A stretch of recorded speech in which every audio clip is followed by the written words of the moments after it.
ایک کے بعد ایک دہشت گردی کے واقعے کرتے آ رہے ہیں، اور ہر دہشت گردی کا واقعہ جناب اسپیکر پچھلے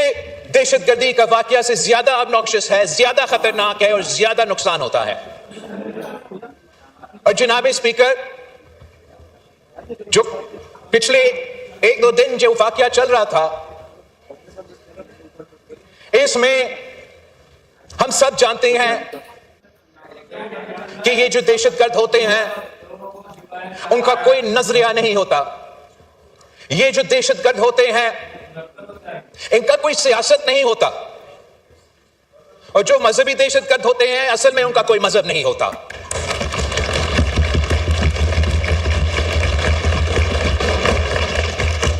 یہ تمام تنظیمیں جو بھی وہ اپنے آپ کو نام دے دے، ان کا مقصد ہے قتل کرنے کا اور بے گناہ لوگوں کو قتل کرنے کا، دہشت پلانے کا اور ان کا مقصد حاصل کرنے کا۔ نہ وہ مذہبی دہشت گرد اسلامی ریاست چاہتا ہے، نہ یہ سو کالڈ بلوچ دہشت گرد آزادی اپنے حقوق چاہتے ہیں۔ جناب اسپیکر وہ خون خرابہ کرتے ہیں، وہ پاکستان کی ان کی ترقی کا راستہ روکنا چاہتے ہیں، اور جو بین الاقوامی قوتیں ان کے پیچھے کھڑے ہیں ان کے لیے فائنینشل سپورٹ اور باقی لوجسٹیکل سپورٹ بھی پرووائڈ کرتے ہیں، ان کا جو ایمز ہے وہ حاصل کرنا چاہتے ہیں۔ سب کو نظر آ رہا ہے کہ جناب اسپیکر یہ دہشت گرد پاکستان کے عام شہری کو قتل کر کے چین کو کیوں للکارتے ہیں۔ جناب اسپیکر میں آپ سے پوچھتا ہوں کہ اس ٹرین میں جو بھی بے گناہ شہید ہوئے ان کا کیا تعلق ہے اس ریجن کا، جیو پالیٹکس کا؟ ان کا کیا تعلق ہے کہ پاکستان میں کیا نظام چل رہا ہے؟ یہ بے گناہ لوگ تھے جن کو، اور آپ ان کے لاشوں پہ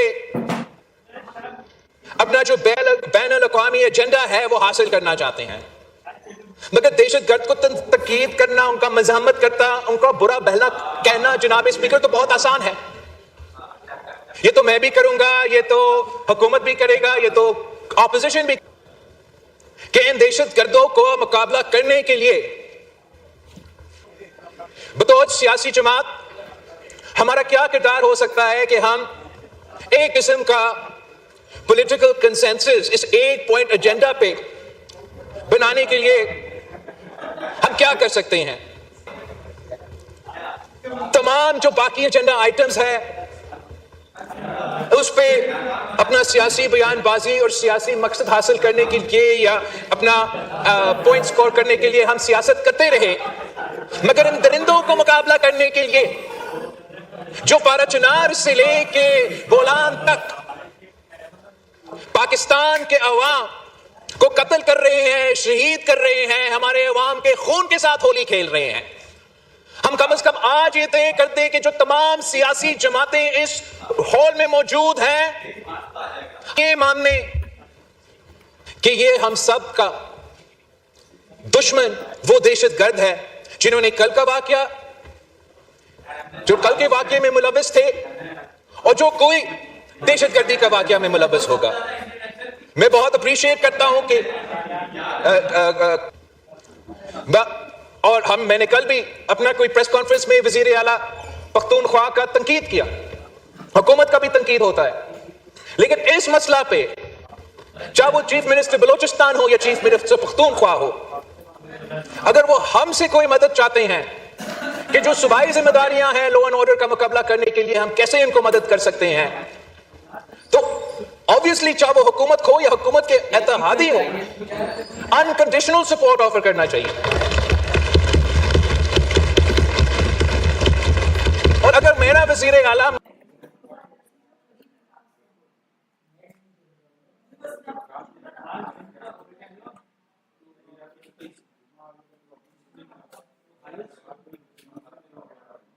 یا میرا صوبائی حکومت میں کوئی کمی پیشی تھی یا ہے، آپ ہمیں بتائیں، آپ ہمارے ہاتھ میں اپنا ہاتھ تھامیں تاکہ ہم مل کر ان کو مقابلہ کر سکتے ہیں۔ وزیر اعظم نواز شریف تھا جب ہم نے پہلی بار نیشنل ایکشن پلان بنایا. کوئی وجہ نہیں ہے کہ وزیر اعظم شہباز شریف نیشنل ایکشن پلان 2 نہیں بنا سکتا ہے.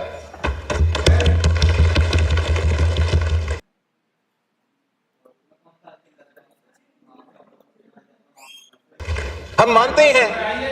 کہ اس کا صرف کینیٹک کمپوننٹ نہیں ہے. جب پیپلز پارٹی کے دور میں ہم نے دہشت گردی کا مقابلہ کیا تو ہم نے اس وقت ڈائیلاگ، ڈیٹرنس اور ڈیولپمنٹ کا پالیسی دلوایا. چاہے وہ بلوچستان کا مسائل ہو یا پختونخوا میں جو لیجیٹمیٹ کنسرنز وہاں کے عوام کے تھے، سائل و وسائل کے، اپنے حقوق کے، فائنینشیل آٹونومی پہ، وہ ہم نے NFC ایوارڈ میں 18ویں ترمیم کی صورت میں پورے کیے. مگر جو لوگ ہمارا آئین کو نہیں مانتے، جو لوگ انسانیت کو نہیں مانتے، جنہوں نے ہتھیار اٹھا کر دہشت گردی پورا ملک میں پھیلایا، ان کو ہم نے ساؤتھ وزیرستان میں مقابلہ کیا، آپ نے نارتھ وزیرستان میں مقابلہ کیا، ہم نے کراچی میں مقابلہ کیا، انہوں نے بلوچستان میں مقابلہ کیا، انہوں نے فتح میں مقابلہ کیا. ہم پہلے ان کو شکست دلوا سکتے تو ہم ایک بار پھر ان کو شکست دلوا سکتے ہیں. جناب اسپیکر، ہم سب جانتے ہیں کہ بلوچستان کے عوام اپنے حقوق مانگ رہے ہیں، وہ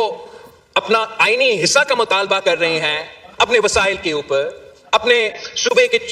اپنے مرضی کے مطابق چلانے کے اوپر اپنا حصہ مانگ رہے ہیں. ریکو ڈیک سے اپنا حصہ مانگ رہے ہیں. تمام جو وفاقی ایشوز ہے وہ تو ایشوز ہے، وہ چلتے آ رہے ہیں، مگر ان کے سب سے پہلے مطالبہ یہ ہے کہ ان کو جینے کا حق دو، تحفظ دلوا دے، دہشت گردوں سے تحفظ دلوا دے. اور ہاں، ہم نے بھی دہشت گردوں کا مقابلہ کرنے کے لیے آپریشنز تو آپ نے کرنے ہیں، مگر جو بھی ہم سے ہو سکتا ہے، جو بھی اس ملک کے اداروں سے ہو سکتے ہیں، کہ جب آپ دہشت گردوں کا مقابلہ کرتے ہو، جب آپ دہشت گردوں کو نشانے بنا کے ہم آپریشن کرتے ہیں، اور پورا قوم ان کے ساتھ ہے جب آپریشنز ہوتے ہیں، مگر ان کا بھی پورا کوشش یہ ہونا چاہیے کہ کولیٹرل ڈیمیج نہ ہو. جو دہشت گرد نہ ہو ان کو وہ کولیٹرل ڈیمیج کے نتیجے میں ان کو نقصان نہ ہو، تاکہ یہی دہشت گردی کی تنظیمیں ان کے ساتھ جو نقصان ہوا ان کے ساتھ سیاست کر کے اپنا مقصد کو آگے نہیں بڑھا سکے. جناب اسپیکر، اگر ہم یہ کنسنسس نہیں بنائیں گے، اگر ہم آپس میں ایک اتحاد اس ایک ایشو پر حاصل نہیں کریں گے، اگر ہم مل کے یہ طے نہیں کریں گے، سیاست چلتا رہے گا، ہماری باری، آپ کی باری، کسی اور کی باری کا سیاست چلتا رہے گا. لیکن اگر ہم ابھی اس ایشو کو نہیں پکڑتے ہیں اور مقابلہ کرتے ہیں، تو میں اس ملک کا وزیر خارجہ رہا ہوں اور میں اس ہاؤس سے پورا یقین کے ساتھ کہہ سکتا ہوں جناب اسپیکر کہ جو قوتیں پاکستان کو ڈی سٹیبلائز کرنا چاہتے ہیں اور اس ریجن کو سٹیبلائز کرنا چاہتے ہیں، وہ یونائٹڈ ہے. وہ اپنے جو ٹارگٹ ہے وہ آزادی کے ساتھ وہاں کے مختلف دہشت گرد آپس میں مل کے کوآرڈینیٹ کر رہے ہیں. یہ جو نقصان، یہ جو آگ بلوچستان میں آج جل رہا ہے، وہ پہلے پاکستان کے چاروں صوبوں میں، پھر اس ریجن میں، پھر پورا دنیا میں پھیلے گا جناب اسپیکر. اور ہم نے دیکھا ہے کہ کیا نقصان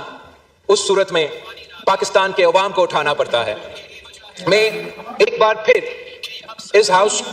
کی کنڈمنیشن میں ہم ساتھ ہیں، مگر اب ہمارا رد عمل میں بھی ہمیں ساتھ ہونا چاہیے.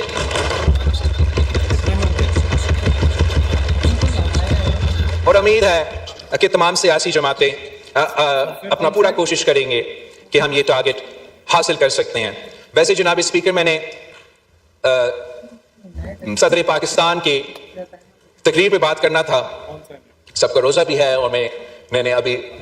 بلوچستان کا جو پورشن ہے وہ مکمل کر دیا ہے. میں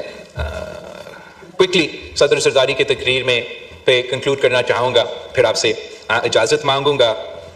کاش صدر زرداری کی تقریر کو بھی اتنا احترام اور عزت کے ساتھ سنا جاتا جتنا پاکستان کے ممبران پارلیمان نے قائد حزب اختلاف کا تقریر سنا تھا. اس لیے میں سمجھتا ہوں کہ جو صدر زرداری کی تقریر تھا وہ عام سیاسی تقریر نہیں تھا. وہ تاریخی تو اس لحاظ سے بھی تھا کہ 8ویں دفعہ صدر زرداری اس ہاؤس سے خطاب کر رہا تھا، مگر ساتھ ساتھ صدر زرداری کا تقریر ایک نفرت اور تقسیم کی تقریر نہیں تھی. صدر زرداری کا تقریر اتحاد اور کنسنسس کی تقریر تھی. اور اسی تقریر میں صدر زرداری نے اس ہاؤس کے ممبران جو کچھ اس وقت احتجاج کر رہے تھے تو شاید نہیں سن سکے، نے اپیل کیا کہ سیاست کا مطلب ہے give and take. And the best place for give and take is the National Assembly of Pakistan. صدر زرداری نے پھر اپنا تقریر میں معیشت کو کور کیا, دہشت گردی کو بھی کور کیا, فورن پالیسی کو کور کیا, اور جو پانی کا برننگ ایشو ہے اس کا بھی ذکر کیا. صدر زرداری نے حکومت کی معاشی ٹیم کا جو مثبت ریزلٹس ہے, خاص طور پہ جو حکومت کی پوائنٹ ہے کہ مہنگائی میں اضافہ نہیں ہو رہا ہے, اس کو صدر زرداری نے ویلکم کیا. مگر وہ ایسی کامیابی ہے کہ ہم سب کو ویلکم کرنا چاہیے, چاہے آپ حکومت میں ہو یا اپوزیشن میں ہو. پاکستان کی معیشت کی ترقی, پاکستان کی ترقی ہم سب کا مفاد میں ہے اور سب کی انٹرسٹ میں ہے کہ شور مچانے کے بجائے اس ایک پوائنٹ پہ آپ ضرور حکومت کی تعریف کرتے اور ساتھ ساتھ پھر جو بھی آپ کا تجویز ہوتا کہ ہم کیسے اس کو بہتر کر سکتے ہیں, جیسے صدر زرداری نے. ویسے ہی جو دہشت گردی کا مسئلہ ہے, ٹھیک ایک دن پہلے صدر زرداری اسی ایشو پہ یہی اتحاد کی بات کر رہا ہے, اور افسوس کے ساتھ جن سے بات ہونا ہے سننے کے لیے تیار نہیں. صدر زرداری نے تو بین الاقوامی ایشوز پہ بھی بات کیا. ہمارا ریجنل پارٹنرز, انٹرنیشنل پارٹنرز فلسطین سے لے کے